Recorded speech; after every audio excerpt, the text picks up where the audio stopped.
Hi. Hey everybody, guess what? We are live this morning. I have Jonathan here with us from NFP. How's it going today? It's going well. It's a little wet, but it's nice inside. Yeah, we had a great day yesterday, but just a little bit of rain today. Beautiful yesterday. Yeah. Can we have a repeat? I'd like to reorder yesterday. Tell us a little bit about NFP. You were just explaining it to me, but can you tell us more about what NFP is? Yeah. NFP is a leading insurance broker that we provide employee benefits, specialty products, and property casualty insurance products, and retirement instruments and insurance for companies and individuals all across the United States and internationally. We have offices in 50 international offices and over 350 offices in the United States. Our office is in Brentwood and Maryland Farms. Our Nashville office supports our executive benefits practice, primarily for financial institutions, banks, and financial institutions, and primarily community banks at that, all across the country. And so tell me how long you've been working with them. Yeah, I've been with NFP since 2001, so 19 years. We've been in the Brentwood office all during that time. Our practice supports very specifically the executive benefits solutions that we provide to banks. So our banking practice is supported, marketing and sales is supported out of our Nashville office. We support our sales distribution across the entire country. Our plans are administered in an office in Atlanta, but our sales and marketing support are straight out of our Nashville office. Our executive benefits offerings that we provide, we design and administer plans to keep executive officers and the key talent and people who drive businesses forward for their local businesses, whether it be a bank or other institution.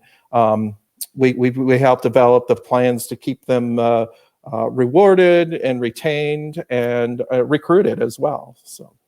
What does that look like right now during this COVID-19? Everything's changed a little bit. What does that look like today? Well, it's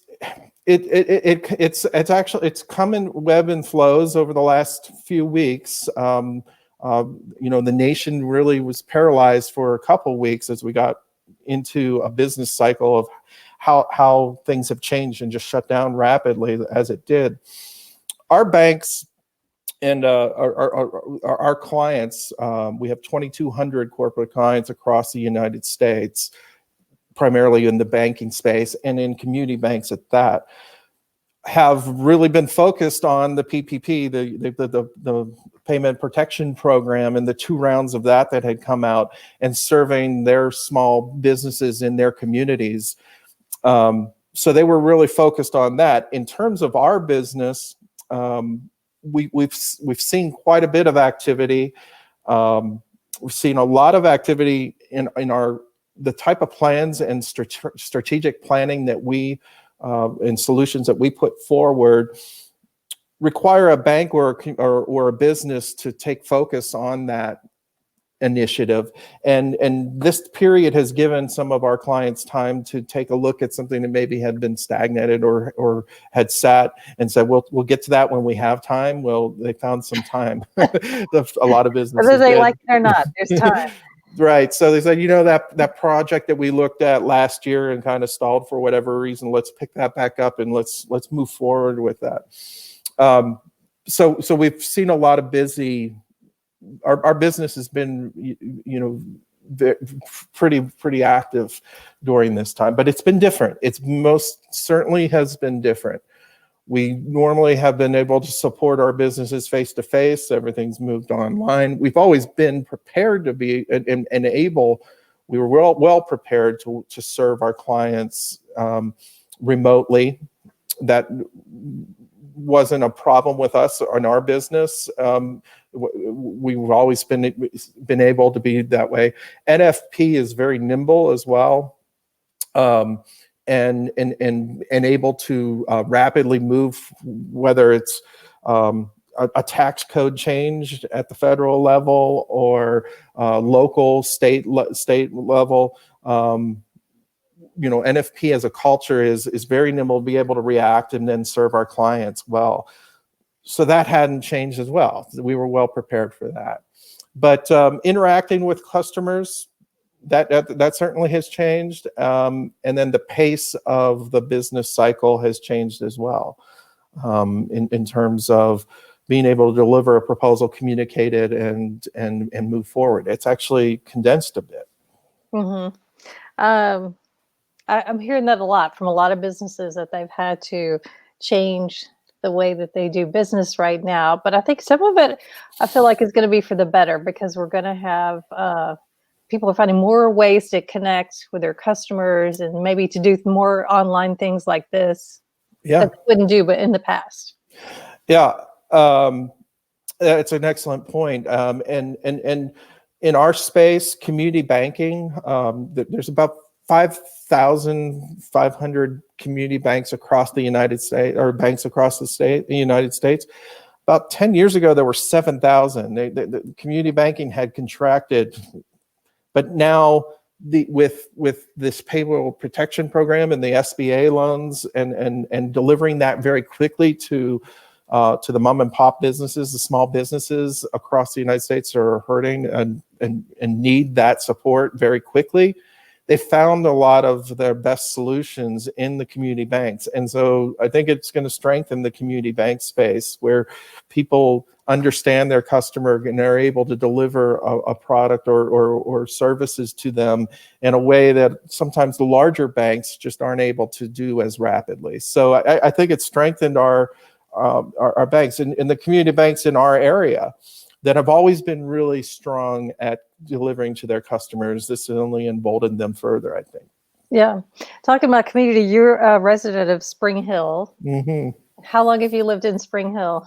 My wife and I built a house here in 2003.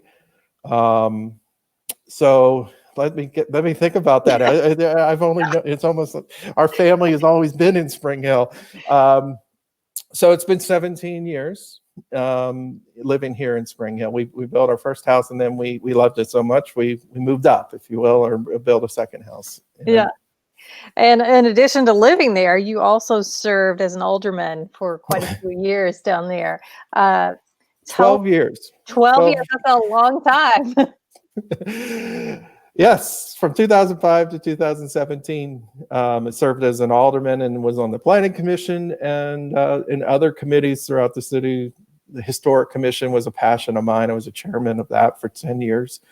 Just had a desire to serve my community and make it better as best we could.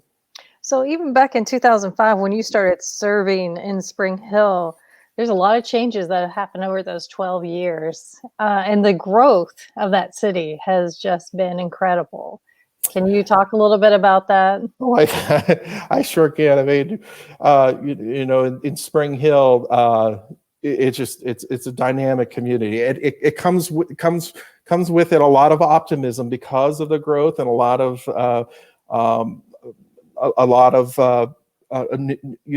vibrancy. With that as well is the impact of the negative aspects of growth, things changing rapidly, traffic, the type of things in a community that are challenges.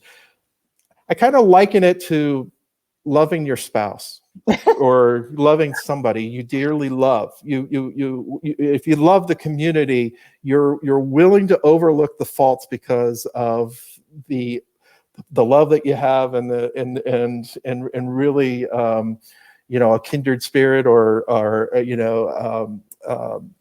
a soulmate, if you will. You can overlook some of those faults. So I think about that in Spring Hill.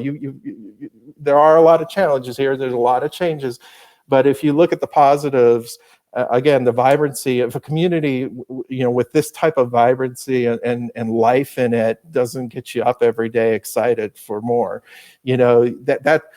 That's what's the fire for me personally.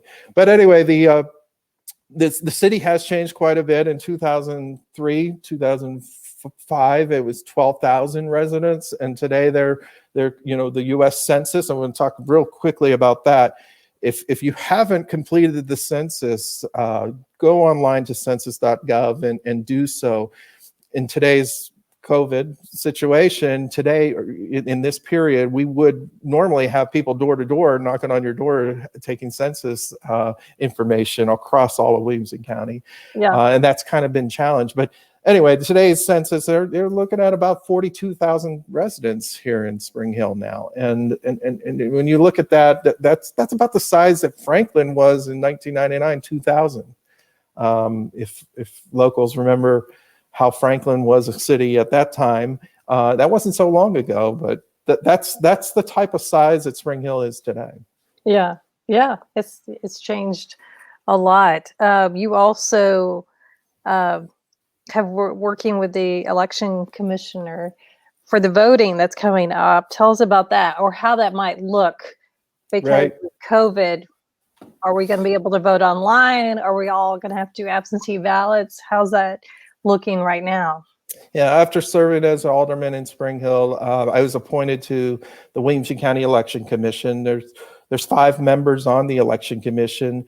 There's an election commission office. The administrator is Chad Gray, who has done a phenomenal job during this time, because citizens still have business, still have to register to vote. The process of holding elections just doesn't stop, and we're preparing for the August election, both the county elections and school board and primaries for the party primaries for the state representatives.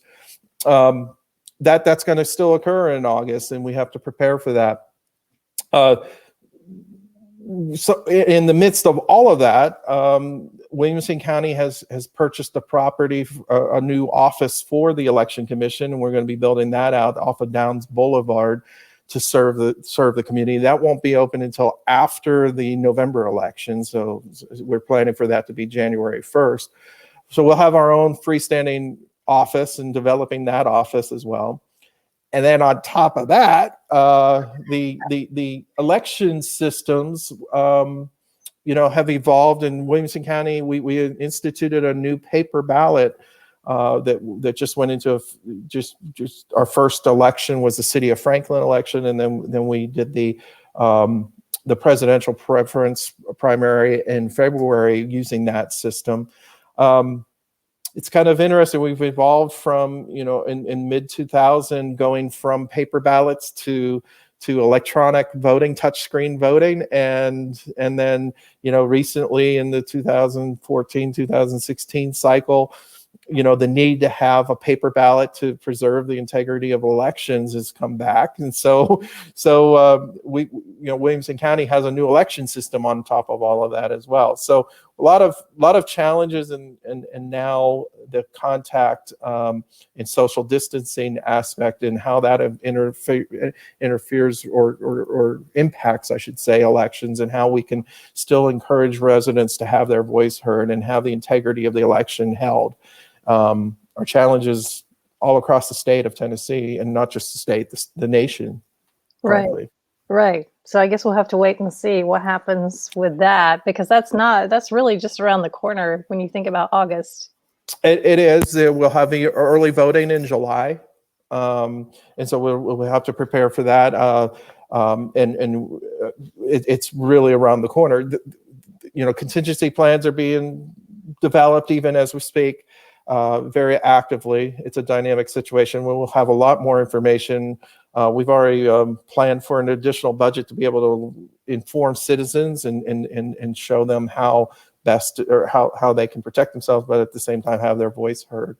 We're kind of limited in certain ways because the state laws are very specific about how elections are to be run. So we have to operate within that. You can't just suspend suspend the laws that exist. So you have to operate within that, but at the same time operate within the new way of delivering and bringing an election that citizens can participate in and feel confident in. And that's always been the primary goal of the Election Commission, either at the state or at the local level, is to encourage voting, but to do so in a way that people are confident in the results and that the integrity of the elections are first and foremost.